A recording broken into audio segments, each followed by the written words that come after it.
Hello everyone, my name is Vatsala Sharma. आज हम discuss करेंगे बेसिक अकाउंटिंग टर्म्स। ये जो टर्म्स हैं ये बेस है अकाउंट्स का, तो इसलिए इनकी नॉलेज होनी चाहिए हमें। और जो बच्चे +1 में इस साल ही आए हैं उनके लिए भी वीडियो यूज़फुल रहेगी, क्योंकि वो सबसे पहले ये टर्म्स ही पढ़ते हैं अकाउंट्स में, उसके बाद ही वो प्रैक्टिकल पोर्शन की तरफ जाते हैं। ठीक है, और क्योंकि ये टर्म्स जो हैं ये बेस बनती हैं प्रैक्टिकल पोर्शन को सॉल्व करने के लिए। ओके, और मैं आपको इसमें +1 क्लास का अकाउंट्स का सिलेबस सारा कंप्लीट कराऊंगी। मेरी कोशिश यही रहेगी कि मैं डेली वीडियोस डालूं अकाउंट्स की +1 क्लास की। ठीक है, तो अगर आपको ये मेरी वीडियोस अच्छी लगती हैं तो प्लीज़ मेरे इस चैनल को सब्सक्राइब कीजिए, लाइक कीजिए और शेयर कीजिए अपने फ्रेंड्स के साथ। ओके, हम डिस्कस करते हैं बेसिक अकाउंटिंग टर्म्स। फर्स्ट हमारी टर्म है business transaction. Okay, business transaction का मतलब है कि हमने अपने बिजनेस में उन्हीं ट्रांजैक्शन को रिकॉर्ड करना है जो हमारी मनी से रिलेटेड हो या मनी वर्थ से रिलेटेड हो। मतलब हमने फाइनेंशियल ट्रांजैक्शन को रिकॉर्ड करना, नॉन फाइनेंशियल ट्रांजैक्शन को रिकॉर्ड नहीं करना। देखो क्या लिखा है इसमें, it means a financial transaction और economic event entered into by two parties for example A and B. A ने गुड्स बेचे बी को विद दिस अमाउंट और बी ने परचेज करे विद दिस अमाउंट ए से। ठीक है, तो ए अपनी बुक्स ऑफ अकाउंट्स में क्या लिखेगा कि उसने ए ने सेल करे गुड्स बी को, और बी जो अपनी बुक्स ऑफ अकाउंट्स में क्या लिखेगा कि उसने ए से गुड्स खरीदे इतने में। ठीक है, तो इन दोनों में बाइंग और सेलिंग हुई, ए और बी में बाइंग और सेलिंग ट्रांजैक्शन हुई। उसके बाद इन्होंने रिकॉर्ड किया अपनी बुक्स ऑफ अकाउंट्स में, वही लिखा है that initiate a accounting process of recording into books of account. अब ये जो ट्रांजैक्शन है हमारी कैश में भी हो सकती है और क्रेडिट में भी हो सकती है।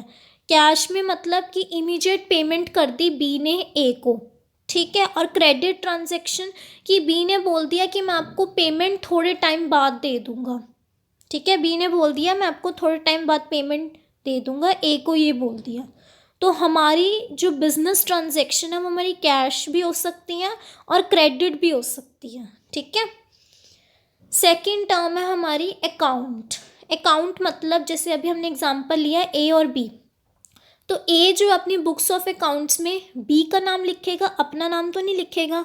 तो बी से रिलेटेड जितनी भी ट्रांजैक्शन होएगी वो एक हेड में लिखी जाएगी, तो उसको बोला जाता है अकाउंट। अकाउंट हमारा टी शेप का बनता है, लेफ्ट साइड हमारा डेबिट आता है और राइट हैंड साइड हमारा क्रेडिट आता है। ठीक है, it is the record of transaction under a particular head. It not only shows the amount of transaction, इसमें सिर्फ अमाउंट शो नहीं होती है but also show their effect और डायरेक्शन। इफेक्ट मतलब कितना अमाउंट हमारा डेबिट हो रहा है, कितना अमाउंट हमारा क्रेडिट हो रहा है, कि कितना बी से सामान आया, कितना सामान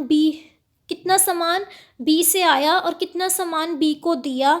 और डायरेक्शन मतलब कौन सी ट्रांजैक्शन हमारी कैश हो रही है, कौन सी ट्रांजैक्शन हमारी क्रेडिट हो रही है। ठीक है, ये सारी चीज़ें अकाउंट में आती हैं कि सिर्फ अमाउंट नहीं बताते, ये भी बताते हैं कितना अमाउंट हमारा डेबिट हो रहा है, कितना अमाउंट हमारा क्रेडिट हो रहा है, कौन सी ट्रांजैक्शन हमारी कैश हो रही है, कौन सी ट्रांजैक्शन हमारी क्रेडिट हो रही है। ओके, अब हम चलते हैं थर्ड टर्म की तरफ, दैट इज कैपिटल। कैपिटल को हम ऑनर, इक्विटी और नेटवर्थ भी बोलते हैं। ओके, कैपिटल का मतलब कि बिजनेसमैन अपने बिजनेस को स्टार्ट करने के लिए कितना पैसा लगाता है बिजनेस में। तो जो बिजनेसमैन अपने बिजनेस को स्टार्ट करने के लिए जितना पैसा लगाता है उस पैसे को बोला जाता है capital. It refer to the amount invested in the enterprise by the owner of the business. It can be in the form of money और money worth. मनी की फॉर्म में भी हो सकता है और मनी वर्थ की फॉर्म में भी हो सकता है। मतलब मनी तो हो ही सकती है, मनी वर्थ मतलब एसेट भी हो सकती है कि बिजनेसमैन कोई एसेट भी लगा सकता है बिजनेस को स्टार्ट करने के लिए, कोई बिल्डिंग लगा दी, कोई मशीनरी लगा दी, कुछ भी। ठीक है, फोर्थ है ड्राइंग। ड्राइंग मतलब कि जब बिजनेसमैन अपने पर्सनल यूज़ के लिए बिजनेस से पैसे निकालता है। It refer to the money और money worth taken by the owner और partner for a personal use. आगे लिखे money worth taken by the owner are valued at purchase cost. For example कि जैसे हमारा स्टेशनरी का बिजनेस है, तो बिजनेसमैन ने वहाँ से रजिस्टर निकाल लिया 30 रुपीज़ का। ठीक है, उसने 30 रुपीज़ का रजिस्टर निकाल लिया अपने पर्सनल यूज़ के लिए। तो वो 30 रुपीज़ का ही उसे नुकसान हुआ। उसने 30 रुपीज़ का ही वो ख़रीदा था और उसने उतने का निकाल लिया। आगे उसने अगर वो ना निकालता तो आगे उसने सेल करना था 50 रुपीज़ में, तो वो 50 रुपीज़ में शो नहीं करेगा, उसकी वैल्यूएशन वो 30 रुपीज़ में शो करेगा, क्योंकि उसने वो 30 रुपीज़ देख कर वो रजिस्टर ख़रीदा था। तो ये इम्पॉर्टेंट पॉइंट है कि जो बिजनेसमैन अपने बिजनेस से पैसा निकालता है पर्सनल यूज़ के लिए, उसकी वैल्यूएशन परचेज कॉस्ट पे की जाएगी। मतलब वो चीज़ जो उसने निकाली होगी, उसने जितने में ख़रीदी होगी, उसकी वैल्यूएशन परचेज कॉस्ट पे की जाएगी। ओके, ये इम्पॉर्टेंट पॉइंट है न्यूमेरिकल पोर्शन के लिए। ठीक है, अब हम चलते हैं नेक्स्ट टर्म की तरफ, दैट इज़ लायबिलिटी।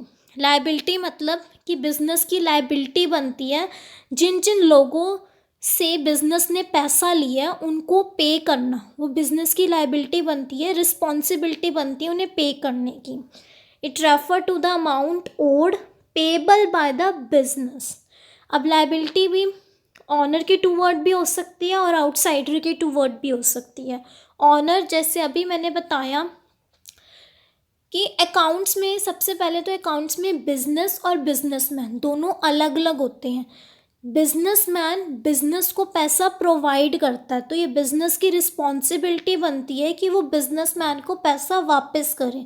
तो जो लायबिलिटी ऑनर के टूवर्ड बनती है, बिजनेसमैन के टूवर्ड बनती है, वो इंटरनल लायबिलिटी होती है।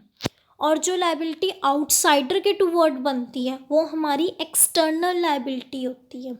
ओके, और एक्सटर्नल लायबिलिटी वही ड्यू टू क्रेडिट ट्रांजैक्शन और लोन टेकन, कि अगर बिजनेस ने उधार लिया हुआ किसी से, तो वो उधार चुकाना होता है बिजनेस को, तो वो हमारी लायबिलिटी बनती है आउटसाइडर के टूवर्ड बिजनेस की।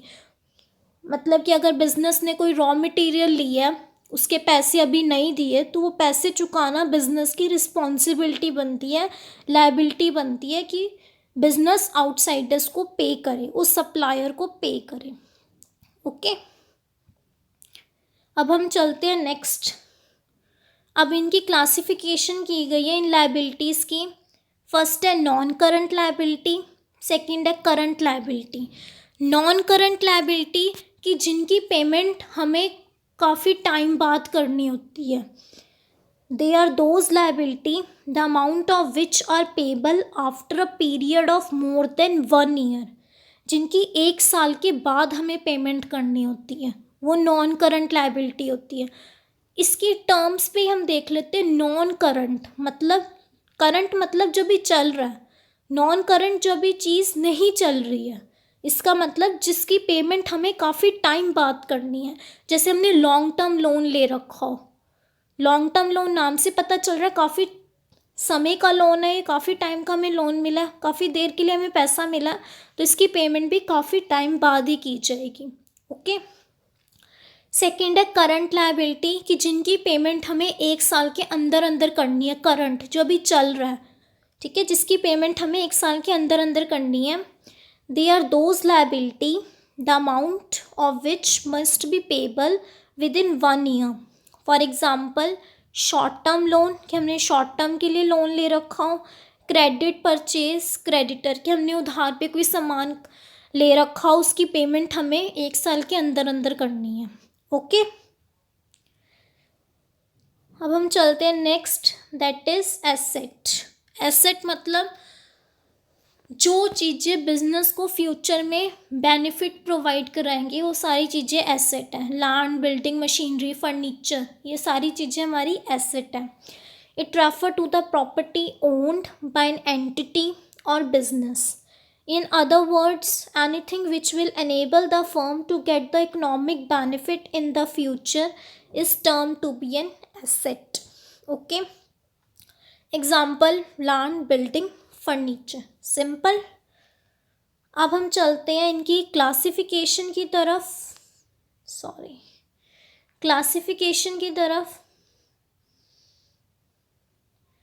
फर्स्ट है नॉन करंट एसेट।